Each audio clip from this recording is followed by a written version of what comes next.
Hey everyone, today I'm going to teach you how to use GnuCash to manage your finances effectively. So let's get started with this quick tutorial. First, open your GnuCash application on your computer. Once you launch it, you'll need to wait a moment while your financial data loads up.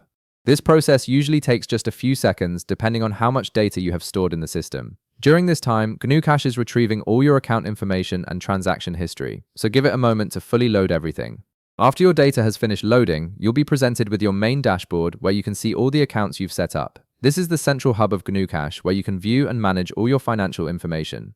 You'll notice different account categories listed here, such as assets, liabilities, income, and expenses. From this view, you can select any account and start adding transactions to different categories based on your financial activities. This makes it easy to track where your money is coming from and where it's going. Now direct your attention to the top part of your screen where the menu bar is located. This is where you'll find most of GnuCash's powerful features. Look for the Actions tab in the menu bar and click on it. Once you do, you'll see a drop-down menu displaying all the available actions you can perform within GnuCash. These actions include everything from creating new transactions to reconciling accounts, giving you comprehensive control over your financial management. Next, move over to the Business tab in the menu bar. This section is particularly useful if you're managing business finances or need to track relationships with various parties.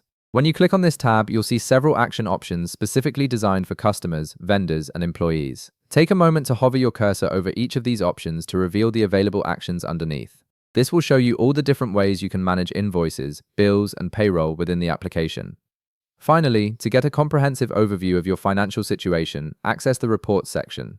GnuCash offers detailed reporting features that allow you to analyze your accounts from various angles. These reports can help you understand your spending patterns, track your income sources, and make informed financial decisions based on real data. And that's it.